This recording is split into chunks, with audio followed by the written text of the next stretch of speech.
இந்த ஃபேன் மட்டும் ராமச்சந்திரா. சரி, அந்த ஃபேனை ஓடட்டும்ப்பா. ஏய், அதெல்லாம் போட்டு விடுப்பா மக்களுக்கு. சொல்லுங்க தம்பி.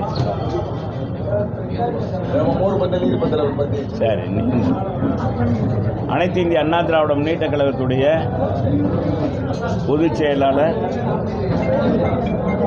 முன்னாள் முதலமைச்சர், மாண்புமிகு எதிர்க்கட்சி தலைவர், வருங்கால தமிழகத்துடைய முதலமைச்சருமான புரட்சி தமிழர் எடப்பாடியாருடைய ஆணைக்கிணங்க மதுரை மாநகர் மாவட்ட கழகத்தின் சார்பாக இன்றைக்கி மாவட்ட அலுவலகத்தில் இன்றைக்கி நீர்மோர் பந்தல் தொடங்கியிருக்கிறோம். இந்த கோடை வெயிலை தணிக்கின்ற வகையில் இந்த பகுதியில் வருகிற மக்களுக்கு, குறிப்பாக பெரியாஸ்பத்திரி, இங்கே தான் பெரிய ஆஸ்பத்திரி இருக்குது, அரசு மருத்துவமனை. இந்த மருத்துவமனை மற்றும் இந்த பகுதியில் போக்குவரத்து போய்கொண்டிருக்கிற மாவட்ட ஆட்சியாளர் உலகத்தை நோக்கி போய்கொண்டிருப்பவர்களுக்கெல்லாம் தாகத்தை தணிக்கின்ற வகையில் இன்றைக்கி எங்களுடைய மாவட்ட அலுவலகத்தில் எங்களுடைய மாவட்ட நிர்வாகிகள், நம்முடைய பாராளுமன்றத்துடைய வெற்றி நாயகன் டாக்டர் மக்களின் மருத்துவர் டாக்டர் சரவணன் மற்றும் மகளிர் அணி நிர்வாகிகள் அனைவரும் கலந்து கொண்டிருக்காங்க. இது அனைத்து இந்திய அண்ணா திராவிட முன்னேற்ற கழகம் நிறுவன தலைவர் புரட்சித் தலைவர் காலம் தொட்டு இந்த கழகம் 1972 தொடங்கியது. தொடங்கப்பட்ட காலம் தொட்டு தொடர்ந்து 52 ஆண்டு காலமாக மக்களுக்கு எந்த ஒரு எதிர்பார்ப்பும் இல்லாமல் இந்த மாதிரி ஏழை எளிய மக்கள் தான் நடந்து வருவாங்க. பணக்காரெல்லாம் காரில் போயிடுவாங்க, யாரும் நடந்து வர மாட்டாங்க. எனவே அந்த மாதிரி ஏழை மக்களுக்கு தாகத்தை தணிக்கின்ற வகையில் புரட்சித் தலைவர் காலத்திலும் புரட்சித் தலைவர் அம்மாவுடைய காலத்திலும் தொடர்ந்து 52 ஆண்டுகளாக அண்ணா திராவிட முன்னேற்ற கழகம் இந்த நற்பணியை, மக்களுக்கான பணியை, மக்கள் சேவையை மகேசன் சேவை என்ற அடிப்படையில் நிறைவேற்றி வருகிறோம். இந்த ஆண்டும் எங்களுடைய கழக பொதுச்செயலாளருடைய ஆணைக்கிணங்க தமிழ்நாடு முழுவதும் தொடங்கப்படுகிறது. மதுரை மாநகரில் இன்றைக்கி தொடங்கியிருக்கோம். இதுக்கடுத்து எங்களுடைய மேற்கு 6ஆம் பகுதி கழகத்தில் அது இருக்கிற 3 வார்டுகளிலும் இன்றைக்கி நான் இங்கே இருக்கிற நிர்வாகிகளோடு சேர்ந்து அங்கே போய் தொடங்கி வைக்க இருக்கணும். இதுக்கடுத்து நாளைய தினம் பழங்காநத்தத்தில் நம்ம மேற்கு 3ஆம் பகுதி கழகத்தின் சார்பாக அங்கே ஏற்பாடு செய்யப்பட்டு அங்கே அருமை தம்பி பழங்காநத்த ராஜாராம் அவர்கள் ஏற்பாடு செஞ்சுருக்காங்க. மற்றும் பகுதி செயலாளர் கவுன்சிலருமான PK கருப்பசாமி அவர்கள் இன்றைக்கி ஏற்பாடு செஞ்சாங்க. இப்படி தொடர்ந்து மதுரை மாநகரில் பல்வேறு பகுதியில் திறக்க இருக்கிறோம். நடந்து முடிஞ்ச தேர்தலில் பல இடங்களில் வாக்காளர்கள் அதிகமாக விடுபட்டு போயிட்டாங்கன்னு குற்றச்சாட்டு எல்லாரும் வச்சாங்க. உண்மையிலே அது விடுபட்டிருக்கு. பொதுவாக தேர்தல் ஆணையத்தினுடைய ஒரு இது என்ன மெத்தனை போக்குன்னு சொல்வதா இல்லை என்னன்னு தெரியல. மதுரை மாவட்டத்தில் தான் அந்த மாதிரின்னா எல்லா மாவட்டங்களிலும் இது இருக்குது.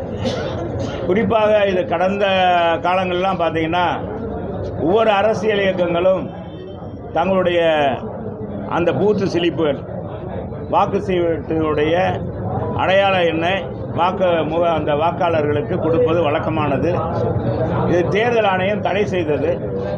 யாரும் கொடுக்கக்கூடாதுன்னு சொல்லிவிட்டார்கள். எனவே கொடுக்காத அடிப்படையில் அரசு அலுவலர்களை கொண்டு இங்கே இருக்கிற அந்த பணியாளர்கள், அதாவது அடிமட்ட பணியாளர்களை கொண்டு இந்த பணியை நிறைவேற்றி வருகிறார்கள். இப்போ என்னென்னா, முன்னாலேயெல்லாம் அவங்க அரசு ஊழியராக இருப்பாங்க. இந்த அரசாங்கம் என்ன செஞ்சுன்னா, தமிழ்நாடு அரசு, திராவிட முன்னேற்ற கழகத்துடைய அரசு, மாண்பு முதலமைச்சர் மு க ஸ்டாலினுடைய ஆட்சியில் ஒப்பந்த பணியாளர்கள் தான் அதிகமாக போடப்பட்டிருந்தனால அவங்க யாரும் இதில் கவனம் செலுத்தலை. இதை கொடுத்துருக்காங்கன்னா நான் 50%, 57, 55, 60% தான் வாக்காளர்களுக்கு அந்த அடையாள முகவரி போயிருக்கு. வருகிறவர்களுக்கு எந்த இடத்துல பாகத்தில் வாக்காளர் அடையாள எண் எங்கே இருக்குது என்று கண்டுபிடிக்க முடியவில்லை. எனவே இதையெல்லாம் பார்க்கின்ற பொழுது தேர்தல் ஆணையம் மறுபரிசீலனை செய்யணும். மறுபடியும் இந்த பூத்து சிலிப்பானது அரசியல் இயக்கங்கள் கொடுக்கலாம் என்ற ஒரு முறையை கொண்டு வர வேண்டும். அப்படி கொடுத்தா தாராளமாக எல்லாருக்குமே கிடைத்துவிடும். வாங்கியிருக்கவங்க அப்படியே வந்துடுவாங்க. எனவே அப்படி ஒரு நிலையை உருவாக்க வேண்டும் என்றது இந்த தேர்தல் நிரூபித்திருக்கிறது என்பதுதான் நிதர்சனமான உண்மை. நீங்க எப்படி சொன்னாலும் பாஜக என்ன சொல்றாங்கன்னா எங்க கட்சிக்காரங்களுடைய அந்த வாக்காளர்களை திட்டமிட்டு தூக்கியிருக்காங்க அப்படின்னு ஒரு இதை சொல்றாங்க. இதை எப்படி பாக்குறீங்க? இந்த அதி புத்திசாலி இருக்காருல்ல, பேசினார்ல, பேட்டி கொடுத்துரு, அதி புத்திசாலி, ஐபிஎஸ் படித்தவர், இது என்னைக்கு சொல்லியிருக்கணும்? எங்க வாக்காளர் சாபிதா தேர்தல் ஆணையம் கொடுத்து எங்களுக்கெல்லாம் 3-4 முறை கொடுத்துட்டாங்க. ஒரு வாரத்துக்கு முதல்ல கூட திருத்தப்பட்ட வாக்காளர் படிவம் கொடுத்தாங்க. அதை பார்த்துருக்கலாம். அது குறிப்பாக பாரதிய ஜனதாவுடைய வாக்காளர்கள் மட்டும் விடுபட்டிருக்காங்கன்னு சொன்னால் இது எதையோ குறிக்கிறது. நாங்கள்லாம் சொல்லி வந்தது தான் அது குறிக்கிறது என்று நான் கருதுகிறேன்.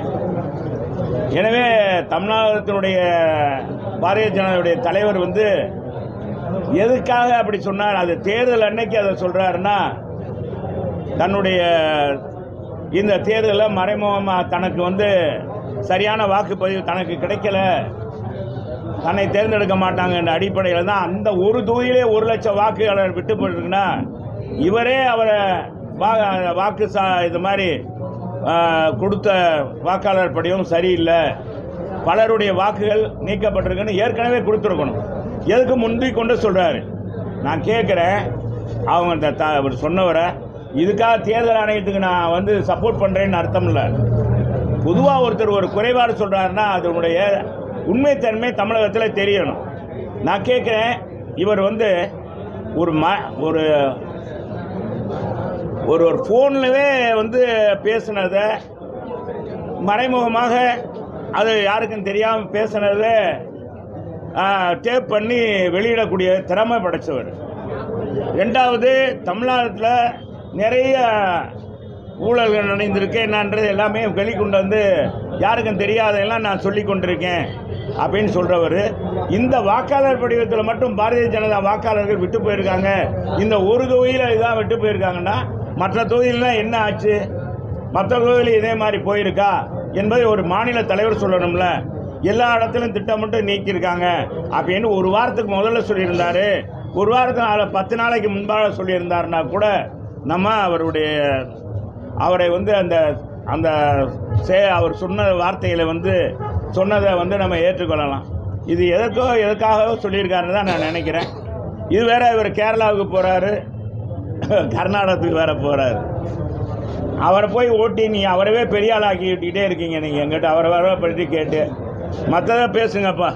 கருத்து கணிப்புகள் ஒரு பக்கம் இருந்தாலும் உங்களை மாதிரி மூத்த தலைவர் நீண்ட அரசியல் பயணத்தில் உள்ளவங்க உங்களுக்கு தெரியும் ஒரு அளவுக்கு இந்த வட்டம் மோடி வர போறாரா, ராகுல் வர போறாரா?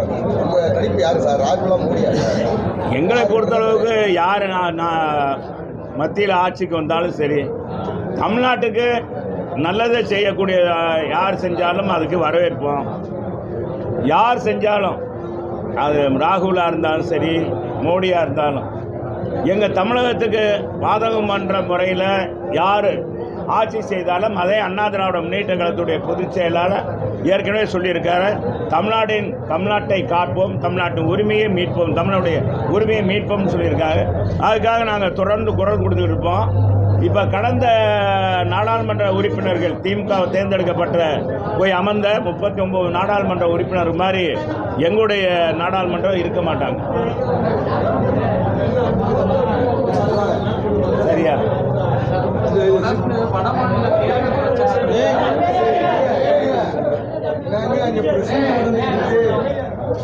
வடமாநில தேர்தல் பிரச்சாரங்கள்ல சிறுபான்மையினரை தாக்கி மோடி பேசுறதா காங்கிரஸ் சொல்றாங்க. அதிகமா குழந்தை கத்துக்கிறாங்க, இப்படியெல்லாம் அவர் பேசுறாரு அப்படின்ற மாதிரி அதை சிறுபான்மையினர் தான் சொல்றாங்க. அது எங்க பொதுச் செயலாளர் சொல்லிட்டாரு. அதுக்கெல்லாம் சும்மா அது திரும்ப அதை பற்றி பேசுவதற்கு சரியாது. எங்க பொதுச் செயலாளர் விளக்கமாக சொல்லிட்டார். நம்ம இங்கே இந்தியா மதசார்பற்ற நாடு, ஒரு மதத்தை குறிவைத்து பேசுவது என்பது அது ஒரு பெரிய பதவியில் இருக்கிற மோடிஜி போன்ற பாரத பிரதமர் அவர்கள் அந்த பதவியில் இன்றைக்கி நீடிக்கிறாரு. அவர் சொல்லக்கூடாதுன்னு எங்கள் பொதுச் செயலாளர் சொல்லியிருக்காரு. அதே தான். அதுக்கு போய் நாங்கள் எங்கிட்ட என்ன பதில்? அதுக்கு மாதிரி மாற்று பதில் இல்லை. பொதுவாக தமிழ்நாடு தளத்தை பொறுத்தளவுக்கு எல்லாரையும் தூக்கி கொண்டாடுறாங்க மக்கள். நல்லவன் வாழ்வார் படத்தில் மாதிரி எம்ஆர் சொல்லுவார், என்னடா அங்கேயும் தூக்கி ஆடுறா அங்கேயும் தூக்கி ஆடுறா மக்கள் அப்படின்னு சொல்லுவாங்கல்ல. அது மாதிரி மக்களுடைய மனநிலை, மக்கள் தீர்ப்பே மகேசன் தீர்ப்பு. நாங்கள் எங்கள் மக்கள் பணியே எங்களுடைய கடமை, மக்களுக்காக சேவையாற்றுவதுதான் எங்களுடைய எண்ணம். எங்கள் புரட்சித் தலைவர் அம்மா வழியில் இன்றைக்கி புரட்சி தமிழர் எடப்பாடியார் அதைத்தான் செய்து கொண்டிருக்கிறார். பாருங்கள், எந்த கட்சியுமே சொல்லலை நீர்மோர் பந்தல் அமைங்கன்னு. ஏதாச்சும் ஒரு பொதுச் செயலாளர் யாராச்சும் ஒரு தலைவர் அறிவிக்க கொடுத்துருக்காங்க தமிழ்நாட்டில்? எங்கள் பொதுச் செயலாளர் அறிவிக்க கொடுக்குறாருன்னா உடனடியாக தங்களுடைய தொண்டர்கள் நிறைவேற்றுவாங்க அப்படின்ற அடிப்படையில் தான் எங்கள் பொதுச் செயலாளர் அறிக்கை கொடுக்குறார். எந்த கட்சிக்கும் அந்த தேர்தல் கருத்தில் கொண்டு தான் மற்ற கட்சிகள், அரசியல் கட்சிகள் இயங்குகிற ஒழிய பொது நோக்கத்தோடு எந்த அரசியல் இயக்கங்களும் இயங்கலை. தமிழகத்தில் எந்த கட்சியாக இருந்தாலும் அனைத்து கட்சியும் நான் சொல்கிறேன், அண்ணா திராவிட முன்னேற்ற கழகம் தான் மக்கள் சேவையை மகேசன் சேவை என்ற அடிப்படையில் இன்றைக்கு புரட்சித் தலைவர் காலம் தொட்டு, புரட்சித் தலைவர் அம்மா காலம் தொட்டு, இன்றைக்கு புரட்சி தமிழர் எடப்பாடியார் காலம் தொட்டு சேவையாற்றி கொண்டிருக்கு என்பதற்கு ஒரு எடுத்துக்காட்டு எங்கள் பொதுச் செயலாளருடைய அறிக்கை. நாங்கள் திறந்து கொண்டிருக்கும் தமிழ்நாடு முழுவதும் இது மாதிரி எல்லா மாவட்டங்களையும் இந்த நீர்மோர் பந்தல் திறக்கப்படுகிறது. இது தொடர்ந்து நடத்தணும்னு எங்கள் பொதுச் செயலாளர் சொல்லியிருக்கார். ஒரு நாள் 2 நாள் நடத்திட்டு அப்படியே மூட்டை கட்டக்கூடாது, தொடர்ந்து நடத்தணும்னு இருக்காங்க. தொடர்ந்து நாங்கள் நடத்துவோம். திருவிழாக்குள்ள பட்டாக்கத்தி ஊற்றிக்கிட்டு திருப்பி குத்த வராங்க, கஞ்சா குடித்து பெருசாக அடிக்க வராங்க, மதுரை மாநகரே சீர்குலைஞ்சிருக்கு. உண்மையிலேங்க வருத்தப்படத்தக்க இந்த நாட்டில், இந்த இந்திய நாட்டுடைய எல்லையை காப்பாற்றுறது எவ்வளோ பெரிய கடமையும் பொறுப்பும் ஒரு அரசுக்கு, மத்திய அரசுக்கு இருக்குது. அதே தமிழ்நாட்டுடைய உரிமையை மீட்பதில் தமிழக அரசு எந்த அரசாக இருந்தாலும் எவ்வளவு கடமையும் பொறுப்பும் இருக்கோ, அதே மாதிரி இன்றைக்கு இருக்கிற இளைஞர்கள், நம்முடைய நாட்டில் இருக்கிற இளைஞர்களை காப்பாற்ற வேண்டிய கடமையும் பொறுப்பும் இரு மாநில மத்திய அரசுக்கு இருக்குது. இன்றைக்கி மத்திய அரசுடைய இந்த கையாளாத்தனம் கூட, அதே மாதிரி மாநில அரசுடைய இந்த போதை நடமாட்டம் என்பது இந்தியாவில் அது மிகப்பெரிய அளவுக்கு வளர்ந்துருக்கு. தமிழகத்தில் மிகப்பெரிய அளவுக்கு போதை இன்றைக்கி தலைக்கேறி விட்டது. நான் கூட கண்கூடாக பார்த்தேன். நம்ம சித்திரை திருவிழாவில் ஆற்றுல இறங்குற பிறகு போனால் அந்த கூட்டத்தில் போகும் பார்த்தா பெரும் இளைஞர்கள், அடுத்த தலைமுறை, இந்த நாட்டை வழிநடத்த போகிற சக்கரவர்த்திகள், இந்த நாட்டை வல்லரசாக உருவாக்க போகிற அந்த இளம் பிஞ்சுகள் எல்லாம் எதுக்கோ அடிமையாகி அவர்கள் தன்னையே மறந்து அவர்கள் கோச்சம் போட்டு போவதை பார்க்கின்ற போது மனவேதனையாக ஒரு தகப்பனாக நான் இந்த நேரத்தில் ரொம்ப வருத்தப்பட்டேன். எனவே இரு அரசுகளும் இன்றைக்கி அரபு நாடுகளில் இப்படி பெரிய கொடுமையான தண்டனையெல்லாம் இந்த மாதிரி கஞ்சா, போதை போன்ற வஸ்துகளை கடத்தினால் அவருக்கு எப்படிப்பட்ட பொது இடங்களில் தண்டனை கொடுக்குறாங்களோ அது போன்ற தண்டனை இந்தியாவிலும் கொண்டு வரணும். இந்த மாதிரி போதைப் பொருளை கடத்துகிறவங்க, இளைஞர்களை கெடுக்கக்கூடிய இன்றைக்கி புதுவிதமான போதைகளை கடத்த கொண்டு வர நடமாட விடுறவர்களை இரும்பு கரம் கொண்டு அடக்கினால் மட்டும் போதாது, குண்டாஸ் போட்டால் மட்டும் போதாது, அவர்களை எந்த வழியில் அதை தடுக்க முடியும் அந்த வகையில் மாநில அரசும் மத்திய அரசும் நிச்சயமாக தடை விதிக்க வேண்டும். அதற்கான புதிய சட்டங்களை இயற்ற வேண்டும். நம்முடைய ஜனாதிபதி அவர்களும் சுப்ரீம் கோர்ட்டுடைய நீதிபதி அவர்களும் மற்ற நீதிபதிகளும் இதற்கு ஒத்துழைப்பு இருக்கணும் என்று நான் கேட்டுக்கிறேன். ஏன்னா நம்ம தலைமுறை, அடுத்த தலைமுறையை நாம் பார்ப்பது மிக மிக அபூர்வமாகிவிடும் என்பது நான் பார்க்கின்ற போது உண்மையிலே இரத்த கண்ணீர் வடித்தேன். இந்த மாதிரி போதை, அந்த மாதிரி அளவுக்கு பட்டாக்கத்தியை கொண்டு வீசுவது, அது மதுரையில் பார்த்தா 7000 போலீஸார் இருந்தாங்க மக்களை பாதுகாக்க. உண்மையிலே மாவட்ட நிர்வாகம் இந்த தடவை என்னன்னா விழித்து கொண்டார்கள். போன தடவை மாதிரி தண்ணீரை ஆற்றுல அதிகமாக திறந்து விட்டு அதில் 7 பேர் இறந்து போனாங்க. இந்த தடவை அது இல்லாமல் குறைந்த அளவு தண்ணீரை விட்டு இன்றைக்கி அந்த அளவுக்கு இல்லாமல் மாவட்ட நிர்வாகம் கடமையை செய்தது. இருந்தாலும் கூட இன்றைக்கி பார்த்தீங்கன்னா எங்கே பார்த்தாலும் இந்த இளைஞருடைய பட்டாக்கத்தியை வீசி ஒருத்தரை தாக்குவது, அது ஒரு கொலை செய்யப்பட்டிருக்க. இதையெல்லாம் பார்க்கின்ற போது மன வேதனையாக இருக்குது. 20 வயசு 22 வயசு அவர்களுக்கெல்லாம் என்ன செய்கிறோம்ன்றே தெரியாத நிலைமை இருக்குது. இது ஒவ்வொரு குடும்பங்களும், ஒவ்வொரு தாய் தந்தையரும் இதை கவனிக்க வேணும். நம்ம பிள்ளைகளை முறையாக அவர் எங்கே போகிறாங்க என்ன என்றது ஒவ்வொரு தாய்மாரும் பெற்றோரும் நிச்சயமாக பேணி காக்க வேண்டும். அவர் மீது கண்ணும் கருத்துமாக இருக்க வேண்டும் என்று நான் அன்போடு கேட்டுக்கொள்கிறேன். சார், இபிஎஸ் அவர்கள் என்ன சொன்னாங்கன்னா, இந்த மாதிரி அதிமுக தொண்டர்களே எதிர்கட்சிக்கு வேலை போகிறாங்க, அது ரொம்ப வருத்தம். அதெல்லாம் இல்லை, அந்த மாதிரி சொல்லியிருக்க மாட்டேன். எங்கள் பொதுச் செயலாளர் சொல்ல மாட்டார். அந்த மாதிரி எங்கள் பொதுச் செயலாளர் நிச்சயமாக, அது ஃபேக்ட் நியூஸு, அது நிச்சயமாக எங்கள் பொதுச் செயலாளர் அதிமுக தொண்டர்களை எங்கள் அண்ணனுக்கு தெரியும், எங்கள் பொதுச் செயலாளருக்கு தெரியும், எப்படி பணியாற்றுவாங்க என்பது தெரியும். அது ஃபேக்ட் நியூஸு. தெரியாமல் நீங்கள் கேட்குறீங்க தம்பி. 3 மாதத்துலையே. அதனால் எல்லா பேருமே ஒத்துழைப்பு. இந்த போதை நடமாட்டமே தமிழ்நாட்டில் இல்லை. அதே மாதிரி நம்ம இப்போ கனிமொழி சகோதரி கனிமொழி சொன்னது மாதிரி ஒரு சொட்டு மது கூட எங்கள் அண்ணன் ஆட்சிக்கு வந்தால் இருக்காதுன்னு சொன்னாங்க. அதை இனியாவது வர்ற தேர்தலுக்குள்ளேயாவது நிறைவேற்றுவாங்கன்னு நினைக்கிறேன். சகோதரி சொன்னது சரி.